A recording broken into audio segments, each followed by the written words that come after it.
ಗ್ರಾಹಕರಿಗೆ ಬರೀ ರೈತರಿಗೆ ಕೊಡಲೇಬೇಕು.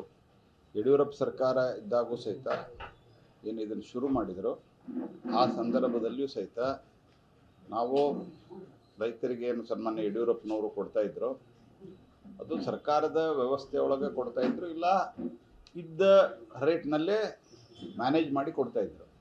ಇವ್ರ ಕಾಲದಲ್ಲಿ ಭ್ರಷ್ಟಾಚಾರ, ದುರಾಡಳಿತ ಮತ್ತು ಇವರಿಗೆ ಒಟ್ಟಾರೆ ದುಡ್ಡು ಇಲ್ಲದೇ ಇರೋದರಿಂದ ಬೋಗಸ್ ಗ್ಯಾರಂಟಿ ಹೆಸರಿನೊಳಗೆ ಖಜಾನೆಯನ್ನು ಬರೀದು ಮಾಡಿರೋದ್ರಿಂದ ಇವರು ಜನರ ಕಡೆ ವಸೂಲಿ ಮಾಡಿ ಈಗ ಆಲ್ರೆಡಿ ರೇಟ್ ಜಾಸ್ತಿ ಮಾಡಿದ್ದಾರೆ ಒಂದು ಸರ್ತೆ. ಇವ್ರು ಬಂದಮೇಲೆ ಇದು ಮೂರನೇ ಸರ್ತೆ ರೇಟ್ ಜಾಸ್ತಿ ಮಾಡೋದು. ಈಗ ಮತ್ತೆ ಅದನ್ನು ಮಾಡಿ ರೈತರ ಹೆಸರಿನಲ್ಲಿ ಹೇಳೋದು, ಆಮೇಲೆ 2 ತಿಂಗಳಾದಮೇಲೆ ರೈತರಿಗೂ ಬಂದ್ ಮಾಡ್ತಾರೆ. ಕಾಂಗ್ರೆಸ್ ಸರ್ಕಾರ ದಿವಾಳಿ ಎದ್ದಿದೆ ಅನ್ನುವಂಥದ್ದು ಇದರಿಂದ ಸ್ಪಷ್ಟ ಆಗ್ತದೆ.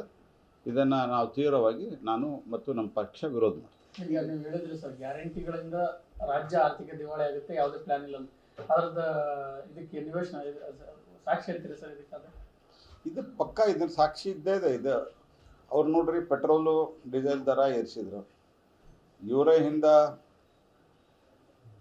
ಬೊಮ್ಮಾಯಿ ಅವರು ಒಂದು ರೂಪಾಯಿ ಏರಿಸಿದ್ರು, ಇವ್ರು ಮೂರು ರೂಪಾಯಿ ಏರಿಸಿದ್ದಾರೆ. ಅವಾಗ ವಿರೋಧ ಮಾಡಿದ್ರು. ಅದಾದ ನಂತರ ಮತ್ತೆ ಕಮ್ಮಿ ಮಾಡಿದ್ವಿ ನಾವು. ಎಕ್ಸೈಸ್ ರೇಟ್ ಸೆಂಟ್ರಲ್ ಗೌರ್ಮೆಂಟ್ ಕಮ್ಮಿ ಮಾಡಿದ್ರಿಂದ ಮತ್ತೆ ನಾವು ಕಮ್ಮಿ ಮಾಡಿದ್ವಿ ಅದನ್ನು. ಅದೇ ರೀತಿ ಎಲೆಕ್ಟ್ರಿಸಿಟಿ ಪ್ರೈಸ್ ಜಾಸ್ತಿ ಮಾಡಿದ್ದಾರೆ, ಆಸ್ತಿ ನೋಂದಣಿ ಜಾಸ್ತಿ ಮಾಡಿದ್ದಾರೆ. ಯಾವ್ದು ಬಿಟ್ಟಿದ್ದಾರೆ, ಎಲ್ಲ ರೇಟ್ಗಳನ್ನು ಜಾಸ್ತಿ ಮಾಡಿ ಜನರಿಗೆ ನಾವು ಗ್ಯಾರಂಟಿ ಕೊಡ್ತೀವಿ ಅಂತಂದ್ರೆ ಅರ್ಥ ಏನಿದೆ? ಇದು ಇದಕ್ಕೆ ಯಾವುದೇ ಅರ್ಥ ಇಲ್ಲ. ಕಾಂಗ್ರೆಸ್ ಸರ್ಕಾರ ಆರ್ಥಿಕ ಮ್ಯಾನೇಜ್ಮೆಂಟ್ನಲ್ಲಿ ಸಂಪೂರ್ಣವಾಗಿ ವಿಫಲ ಆಗಿದೆ ಮತ್ತು ಭ್ರಷ್ಟಾಚಾರದಲ್ಲಿ ತೊಡಗಿರೋ ಪರಿಣಾಮವಾಗಿ. ಮತ್ತು ಇನ್ನೊಂದೇನಾಗಿದೆ, ಎಲ್ಲ ಮುಖಂಡರು ನಾನು ಮುಖ್ಯಮಂತ್ರಿ ನೀನು ಮುಖ್ಯಮಂತ್ರಿ ಅಂಥೇಳಿ ಪಾಳಿ ಹೆಚ್ಚಿ ನಿಂತಾರೆ.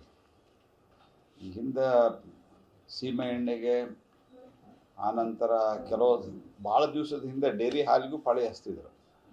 ಆ ಪಾಳಿ ಹಚ್ಚೋದು ಸ್ಥಿತಿ ಇವ್ರಿಗೆ ಬಂದ್ಬಿಟ್ಟದೆ. ಈಗ ಎಲ್ಲರೂ ಪಾಳಿ ಹಚ್ಕೊಂಡು ನಿಂತಾರೆ. ಮತ್ತು ಕೆಲವರು ಬ್ಲ್ಯಾಕ್ದಾಗ ಟಿಕೆಟ್ ತೆಗೆದು ಮುಂದೆ ಹೋಗ್ಬೇಕಂತಾರೆ. ಹೀಗಾಗಿ ಇವ್ರ ಪರಿಸ್ಥಿತಿ ಹೆಂಗಾಗಿದೆ ಅಂತಂದ್ರೆ ಕಂಟ್ರೋಲು ಇಲ್ಲ. ಹಾಗಾಗಿ ಅಧಿಕಾರದ ಒಂದು ದಾಹದಲ್ಲಿ ಒಟ್ಟಾರೆ ಆಡಳಿತ ವ್ಯವಸ್ಥೆ ಸಂಪೂರ್ಣವಾಗಿ ಕುಸಿದು. ರೈತರಿಗೆ ಪ್ರೋತ್ಸಾಹಧನ ಕೊಟ್ಟಿಲ್ಲ ಸರ್ ಸರ್ಕಾರ, ಬಾಕಿ ಉಳಿಸ್ಕೊಂಡಿತ್ತು. ಈಗ ಮತ್ತೆ ರೈತರ ಹೆಸರಿನಾಗ ನಾವು ರೇಟ್ ಜಾಸ್ತಿ ಮಾಡಿದ್ರೆ ರೈತರಿಗೆ ಕೊಡ್ತೀವಿ ಅನ್ನೋದು ಎಷ್ಟರ ಮಟ್ಟಿಗೆ? ಮೊದಲೇದ್ದು ಇದನ್ನು ನಾನು ಈಗ ನಿಮಗೆ ಭವಿಷ್ಯ ಹೇಳ್ತೇನೆ. 1-2 ತಿಂಗಳು ಕೊಟ್ಟಂಗೆ ಮಾಡಿ ಇದನ್ನು ಬಂದ್ ಮಾಡ್ತಾರೆ. ಅದು ದುಡ್ಡು ಹೊಡಿತಾರೆ ಇವರು. ಇದು ಎಲ್ಲ ದೊಡ್ಡ ಪ್ರಮಾಣದಲ್ಲಿ ಇವತ್ತೇನು ಭ್ರಷ್ಟಾಚಾರ ನಡೆದಿದೆ ಅದರ ಪರಿಣಾಮವಾಗಿ ಈ ರೀತಿ ಆಗ್ತದೆ.